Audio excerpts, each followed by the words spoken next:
छोटे बड़े सबको नमस्ते।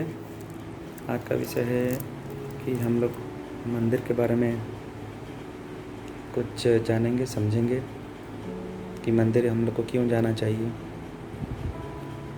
तो आजकल के जो बच्चे लोग हैं, जो आधुनिक पढ़ाई पढ़ के निकल रहे हैं स्कूलों से, कॉलेज से, उनके मन में बहुत सारा क्वेश्चन है कि हम लोग मंदिर क्यों जाएंगे, मंदिर जाने से हमारा फ़ायदा क्या होगा, क्या हम लोग घर में पूजा नहीं कर सकते क्या, भगवान तो हर जगह में होता है। ये सारा चीज़ उनके मन में क्वेश्चन आता है और आना भी चाहिए। तो प्रॉब्लम कहाँ पे है कि हम लोग समझते नहीं हैं या ना हम लोग समझने की कोशिश करते हैं। जैसे देखिए, बच्चे लोग या फिर दोस्त लोग जो भी हो, मंदिर जो होता है ये कोई पूजा का स्थल नहीं होता है। आजकल उसको हम लोग पूजा में वहाँ पे जाके पूजा कर लेते हैं, भगवान को वहाँ पे दीप चढ़ाते हैं, भोग चढ़ाते हैं, नारियल चढ़ाते हैं। लेकिन अगर आप उसके अंदर में घुसेंगे तो आपको पूरा विधि मालूम पड़ेगा कि मंदिर का जो स्ट्रक्चर है वो कैसे बनाया गया है। मंदिर का जो मुख्य द्वार है, जो नाट मंडप होता है, जो सिंह वहाँ पे बैठता है, अंदर घुसेंगे तो एक हमको बेल मिलता है, जो सारा का सारा चीज़ें, एक घंटी हमको ऊपर में लटकता हुआ मिलता है, और गर्भगृह में भगवान का मूर्ति रहता है या फिर लिंग रहता है शिव मंदिर में। और जो ऊपर में जो है मंदिर, जो गर्भगृह का जो टॉप होता है शिखर में, वहाँ पे कोई चक्र रहता है या फिर त्रिशूल रहता है। ये सारा का सारा जो चीज़ है ना, सोची समझी तौर पर बनाया गया है और बहुत सारा रिसर्च के बाद बनाया गया है। मंदिरों के आपका जो दीवार है उसमें आपको बहुत सारा चित्र या फिर खुदे हुए सो मिलेगा, हमारा आकृति मिल जाएगा, मूर्तियाँ मिल जाएगा, बहुत सारा डिज़ाइंस मिल जाएगा।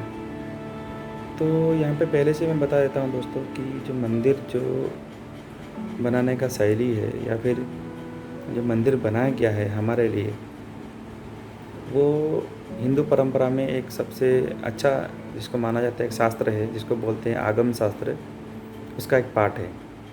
आगम शास्त्र में इसका पूरा विधि बताया गया है, मंदिर को कैसे बनाना है, मुखशाला को कैसे बनाना है, ध्वज कहाँ रहेगा, मंडप कहाँ रहेगा, नाट मंडप जिसको बोलते हैं, नृत्य मंडप, वो कहाँ रहेगा, और भोले बाबा कहाँ रहेंगे, ये सारा चीज़ उसमें मेंशन है। और किस दीवार पर कौन सा देवता का फोटो रहेगा या मूर्ति रहेगा, और नवग्रह का स्थापना कहाँ पे होना चाहिए, ये सारा चीज़। तो ये जो जितना भी हम लोग समझ रहे हैं या समझने की कोशिश कर रहे हैं, उसके अंदर में अगर घुसेंगे हमको और ज़्यादा इंटरेस्टिंग लगेगा चीज़। और प्रॉब्लम यहाँ पे आ जाता है कि हम लोग उसको समझते नहीं हैं और कोशिश भी नहीं करते हैं जानने की और समझने की, और उसके ऊपर कमेंट डाल देते हैं सीधा। और कुछ लोग तो अपने आप को बहुत मतलब प्राउड महसूस करते हैं कि बोलने में कि अरे यार, मैं तो मंदिर वंदिर नहीं जानता हूँ, नहीं मानता हूँ। ये देखिए, यहाँ पे बोलना चाहता हूँ कि आपके नहीं मानने से या आपके नहीं जानने से किसी को कुछ प्रॉब्लम नहीं होगा। लेकिन आप जो है, जो लोग नहीं मान रहे हो, वो लोग एक अच्छे चीज़ से महरूम रह जाओगे, आपको मालूम नहीं पड़ेगा, आप वो ऊर्जा का फ़ायदा नहीं उठा पाओगे।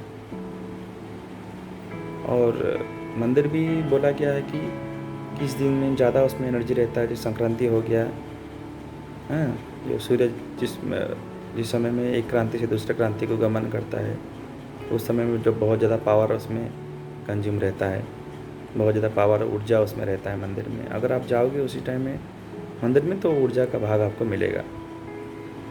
और ये भी कहा जाए खाली पेट जाना है, तो खाली पेट क्या है, खाली अगर पेट रहेगा तो बॉडी में जो रिसीव करने का जो सेल है, वो उसका जो पावर है वो ज़्यादा रहेगा, तो वो ज़्यादा ग्रहण कर पाएगा, ज़्यादा उसमें ऊर्जा को खपत कर पाएगा, खपत नहीं करेगा, ग्रहण कर पाएगा। तो फिर बोलते हैं कि खाली पैर जाओ, तो खाली पैर जाने से वही है कि खाली पैर हम लोग अगर मंदिर में जाएंगे तो एनर्जी जो है, जो हमारे बॉडी में, वो आसानी से फ्लो हो पाएगा। जो एनर्जी हम लोग, देखिए यहाँ पे एक एग्जांपल दे रहा हूँ छोटा सा, समझ में आ जाएगा कि जैसे हम लोग को डाला है जहाँ पे पानी जाता है, वहाँ पे कोई चीज़ जमा हो गया है और हम उसको निकालना चाहते हैं, तो हम लोग क्या करते हैं कि एक ज़ोर से एक फ़ोर्स लगाते हैं, प्रेशर पानी का लगाते हैं, तो वो नॉर्मल पानी से नहीं जाता है, लेकिन हम जब दबा के प्रेशर मारते हैं तो उसमें वो निकल जाता है, तो नाला साफ़ हो जाता है। तो उसी टाइप का कुछ काम करता है यहाँ पे खाली पैर। हम लोग खाली पैर मंदिर में घुसेंगे तो जो पहले जो हम लोग मेटालिक पार्ट होता है, जो बेल ब्रास से बना हुआ होता है, पीतल से, तो उसका अगर छुएंगे तो जितना भी पूरा मंदिर में जो ऊर्जा उसमें स्टोर होगा वो आपके हाथ होके बॉडी में थ्रो से ग्राउंड हो जाएगा। और कुछ पार्ट तो आपको जो नर्वस सिस्टम है उसको हेल्दी करेगा, और कुछ पार्ट जो है उसका आपका ग्राउंड हो जाएगा। तो उसमें क्या है ना, जो नाड़ी जितना भी है, हमारा 72,000 नाड़ी होता है शरीर में, तो नाड़ी शुद्धिकरण होता है। वो नाड़ी में जहाँ पे ब्लॉकेज होता है वो सब निकल जाता है, जहाँ पे करंट फ्लो होता है, जहाँ पे हम लोग अंग प्रत्यंग काम करता है ना शरीर का, तो वहाँ पे ऊर्जा जाता है तभी वो अंग काम करता है। तो ऊर्जा क्या है वो मालूम नहीं पड़ता है आपको। आप हाथ हिलाते हो, आप बातें करते हो, आप खाना खाते हो, वो सब ऊर्जा की वजह से होता है। तो वही जो ऊर्जा अगर कहीं पे ब्लॉकेज हो गया होगा तो वो खुल जाता है, तो इसलिए खाली पैर जाते हैं मंदिर में। चप्पल पहनेंगे तो वो फिर आपका फ्लो नहीं कर पाएगा, नीचे ग्राउंड नहीं होगा, जो चार्ज पार्टी के लिए वो ग्राउंड नहीं होगा।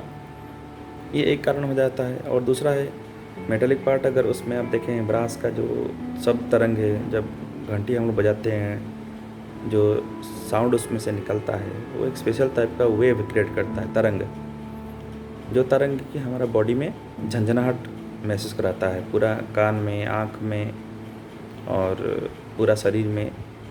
हाँ, एक वाइब्रेशन क्रिएट करता है, कंपन क्रिएट करता है, और वही कंपन से भी हमारा बॉडी में बहुत सारा चीज़ शुद्धिकरण हो जाता है इसी माध्यम से। तो उसके लिए खाली पेट रहना ज़रूरी है। ये सारा चीज़ जो है पूरा सोची समझी तरीके से बनाया गया है। ये आप समझ लीजिए एक बैटरी चार्जिंग स्टेशन है। आपका बैटरी को चार्ज करके फिर हम लोग काम के लिए निकल सकते हैं। तो उसके साधना का स्थल की तरह, ऊर्जा का ग्रहण करने के स्थल की तरह इसको यूज किया जाता था पहले। कोई मतलब भगवान को आप पूजा करेंगे और वहाँ पे भगवान आके आपका केला और आपका नारियल खाएगा, इस टाइप का वो नहीं है। उसको धीरे धीरे, आगम शास्त्र में तो ऐसा कुछ नहीं लिखा गया है। तो आप वहाँ पे बैठिए, उस ऊर्जा को ग्रहण कीजिए मंदिर में, और हो सकता है तो आंखें बंद करके भी बैठ सकते हैं। वो वातावरण को शुद्धि अगर करना है तो वहाँ पे आप लोग क्या कर सकते हैं, झूना या गुगुल जो नेचुरल है धूप, वो धूप लगा के बैठ सकते हैं। उसमें क्या है, जो वातावरण है, जो वायुमंडल है, वो शुद्धिकरण होता है मंदिर का। और झूना गुगुल का जो हम लोग को होता है, ये वायुमंडल को शुद्ध करता है। उसका जो धुआं निकलता है वायुमंडल को शुद्ध करता है। तो आजकल का जो आधुनिक वाला जो केमिकल वाला अगरबत्ती है उसको मत जलाइए, उसमें तो 80% केमिकल होता है, तो वो उल्टा ख़राब करेगा। और कोई प्रसाद लेने की ज़रूरत नहीं है। आप मंदिर जाइए, वहाँ पे बैठिए, उस ऊर्जा को ग्रहण कीजिए। उसका जो बनाने का जो सिस्टम है, उसमें जो एनर्जी स्टोर होता है उसको कीजिए, और आपका शरीर जो है स्वस्थ रहेगा। उसके ऊपर और एक चीज़ आप लोग, दूसरा चीज़ आप ध्यान दे सकते हैं कि मंदिर में कहीं पे भी खिड़की नहीं होता है। तो खिड़की होने से क्या प्रॉब्लम है, अगर खिड़की रहेगा तो मंदिर का जो गर्भगृह है उसके अंदर में वायु का चलाचल हमेशा चलता रहेगा। वायु, जो हवा है, वो इधर से उधर, उधर से इधर होता रहेगा। तो उसमें क्या है, आपका जो अंदर में जो जल रहा है, जो दीप जलाते हैं ना गर्भगृह में हम लोग, तो वहाँ पे बाहर में सारा कुछ जलाते हैं, लेकिन अंदर में एक जो दीप है वो जलता रहता है हमेशा, 24 आवर 24 घंटा जलता रहता है। तो वो दीप जो है वो मतलब मिट जाएगा, इसलिए उसको बचाने के लिए हम लोग खिड़की नहीं देते हैं। उसका जो कारण बताया गया है, तो खिड़की अगर रहेगा उसमें तो वो दीप जो है मिट सकता है। तो जितना भी पुराने मंदिर आप देख लीजिए, नए मंदिर को छोड़ के, क्योंकि नया मंदिर आजकल तो आधुनिक तरीके से ईंटों पत्थर से बनाया जा रहा है, पत्थर नहीं ईंट से बनाया जा रहा है, तो कुछ भी वो लोग डाल देते हैं। तो पहले का जो मंदिर है उसमें कहीं भी गर्भगृह में खिड़की नहीं है। तो दीप का महत्व आप सबको पता है। इसके ऊपर कभी दूसरा बार हम लोग चर्चा कर सकते हैं। तो दीप कहीं मिट ना जाए, उसको बचाने के लिए उसमें खिड़की नहीं होता है। उसके बाद हम लोग जो एनर्जी है वो जो लिंग होता है शिवलिंग में, उसमें स्टोर हो जाता है। तो उसके ऊपर से अब ना हम दूध चढ़ावा करते हैं, दूध चढ़ाते हैं। तो दूध क्या होता है, धीरे धीरे उसके ऊपर से बहता है, ड्रॉप बाय ड्रॉप बहता है, ड्रॉप ड्रॉप करके, और वो नाले में निकलता है धीरे धीरे करके। और वो जो नाला है, वो नाले से हम लोग उसको, वो दूध को उठाते हैं और हम लोग प्रसाद के तौर पे ग्रहण करते हैं उसको। मतलब जो नाले से बाहर निकलता है या जो नाले से जाता है, उसको नीचे पड़ने से पहले ही आप उठा लीजिए। तो आपको पता है कि जो दूध होता है, इसका जो इसको कहीं भी आप लोग मतलब यूज करेंगे, उसका जो रिसीसिव जो मतलब ग्रहण करने का जो शक्ति है, उसमें दूध में ज़्यादा रहता है। तो किसी में भी इसको भी इजीली वो ग्रहण कर लेता है, क्योंकि उसका जो दूध का जो सरफेस टेंशन है, आप अगर देखेंगे पृष्ठ तनाव जिसको बोलते हैं फिजिक्स में, वो बहुत कम रहता है। मतलब तनाव बिल्कुल नहीं रहता है। तो जिसका तनाव नहीं रहेगा, पृष्ठ तनाव नहीं रहेगा, सरफेस टेंशन नहीं रहेगा, वो इजीली वो सबको, जो सारा एनर्जी है, जो सारा चीज़ है, उसको ग्रहण कर सकता है। और दूध हम लोग डालते हैं और जो एनर्जी स्टोर रहता है जो शिवलिंग में, वो हमको मिलता है। क्योंकि बार बार कोई जाके तो उसको हम लोग मिलना पॉसिबल नहीं है। तो इसलिए स्पेसिफिक टाइम में हम लोग वहाँ पे जाएंगे और उसको खाली पेट पिएंगे, तो वो जो एनर्जी है वो हमारा पेट में अंदर में जाएगा और हमारा स्वास्थ्य को, हमारा बॉडी को हेल्दी करेगा। और इसीलिए वहाँ पे बोला गया है कि जो कच्चा दूध है वही चाहिए, है ना। तो क्योंकि पक्का अगर दूध होगा, उसको अगर गर्म करके लाएंगे तो उसमें उतना क्षमता नहीं होगा।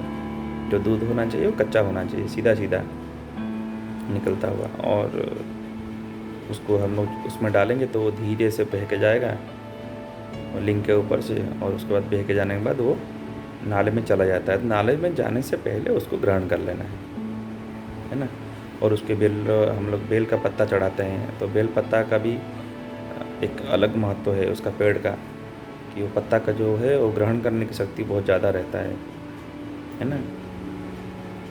तो बेल का पत्ता का जो शक्ति है वो साथ में दूध लेके आता है, उसका शक्ति तो दोनों ही मिल जाता है उसमें, तो एक बोनस हो जाता है उसमें, है ना। तो उसको खाली पेट पीना है और प्रसाद की तरह ही पीना है, ऐसा नहीं कि 2-3 ग्लास पी लिया, ठीक है। तो उसमें भी बहुत सारा चीज़ हमको मिलता है। तो ये आप जाइए मंदिर में, आप बैठिए, आप नारियल फल कुछ मत लेके जाइए, वहाँ पे बैठिए और वो जो ऊर्जा से वो शक्ति है उसमें मंदिर में रहता है, उसको ग्रहण कीजिए। चाहे तो आप दान दक्षिणा कर सकते हैं अपने आत्मा की संतुष्टि के लिए, खुद का मन के लिए। आप जो वहाँ पे जो पुजारी बैठा होगा, जो नाना बैठे होंगे, उनको आप दान दीजिए, दक्षिणा दीजिए। बाहर में जो भिखारी होंगे उनको दान दक्षिणा दीजिए, उसमें आपको सेवा का भाव आएगा, दान का भाव आएगा, उसमें आपका संतुष्टि मिलेगा। हाँ, और बाकी आपके खुद के लिए आप जितना सारा एनर्जी है वो सब उठा के लाइए और बिंदास अपना काम में निकल जाइए। जो लोग अपने तरीके से अपने आप का एनर्जी को स्टोर कर सकते हैं, जो लोग साधना करते हैं, जो लोग तप करते हैं, जो लोग कुंडलिनी योगा करते हैं और अपना एनर्जी को कहाँ रहना है, कहाँ कैसे हम लोग को खुद को कैसे डेवलप करते हैं, उनको पता है, तो उन लोगों को जाने की ज़रूरत नहीं है मंदिर में। केवल उन्हीं लोगों को, जो लोग तपी लोग हैं, जो लोग साधु हैं, जो लोग संत हैं, जो लोगों को पता है कि हम कहाँ से क्या एनर्जी हमारा है, 72,000 नाड़ियों का जो ज्ञान है उनको पता है, और कौन सा एनर्जी कहाँ से जाता है और कहीं पे ब्लॉक होता है, ये सब उनको मालूम है। और वो बहुत सारा क्रिया, बहुत सारा साधना के ज़रिए उसको निकाल सकते हैं, या फिर वो एनर्जी को ग्रहण कर सकते हैं, या फिर स्टोर कर सकते हैं, या फिर उसको यूटिलाइज कर सकते हैं। तो उनको जिसको धारणा है, जिन लोगों को उनको उनके बारे में पता है, उन लोगों को मंदिर जाने की ज़रूरत नहीं है। लेकिन जो नॉर्मल लोग हैं, जो काम रोज़ाना काम करने निकलते हैं, जो परिवार पालन करते हैं, जो हम जैसे साधारण लोग जैसे हैं, हमारे जैसे, तो उन लोगों को जाना बहुत ज़रूरी होता है। और रोज़-रोज़ नहीं, स्पेशल डे में उसका स्पेशल महत्व है। चाहे पूर्णिमा हो गया, संक्रांति हो गया, इस दिन में बहुत सारा कॉस्मिक रेज जो होता है, महाजागतिक किरण जो होता है, वो पृथ्वी में आके पड़ता है और उसको स्टोर करने के लिए जो मंदिर कला है, जिसमें आगम शास्त्र में लिखा गया है, तो वो कॉस्मिक रेज को स्टोर कर लेता है और वो कॉस्मिक रेज को हमको यूटिलाइज़ करना है। और दूसरा तरीका इसमें हम लोग भी कर सकते हैं, लेकिन जो है ये सबसे अच्छा वाला है। तो पुराने लोगों ने बहुत सोच समझ के उसके ऊपर पूरा का पूरा शास्त्र लिखा गया है। उसके अगर अंदर आप घुसेंगे तो आपको और भी बहुत जानकारी मिलेगा, चमत्कारी जानकारी। तो दोस्तों, बस यही है कि आप लोग को बोलना था कि आप समझिए, कभी भी कुछ भी चीज़ को ऐसे दकियानुसी बोल के या फिर अंधविश्वास बोल के उसको मुँह मत मोड़िए। चीज़ों को समझा कीजिए, चीज़ों को बड़ा मतलब पहले अंतर्निहित इसमें स्टोर कीजिए और चीज़ों को थोड़ा अध्ययन कीजिए, चिंतन कीजिए, मंथन कीजिए, निधिध्यासन कीजिए। उसके बाद जो चीज़ें हैं आपके समझ में आ जाएगा। उसके बाद आप दूसरों से भी शेयर कीजिए कि जो पुराने लोग थे जिन्होंने ये सारा सिस्टम बनाया है, वो इतना भी मतलब ये नहीं थे, कुछ सोच समझ के ही बनाया होगा। तो ये छोटा-छोटा जो कारण है मैंने आपको बता दिया। सोचता हूँ कि आपको मदद मिलेगा। बाकी अगर किसी को कुछ अगर पर्टिकुलर अगर जानना है तो मेरे को कमेंट कीजिए, उसके ऊपर मैं फिर बाद में वीडियो बनाऊँगा। सुनने के लिए धन्यवाद। नमस्ते।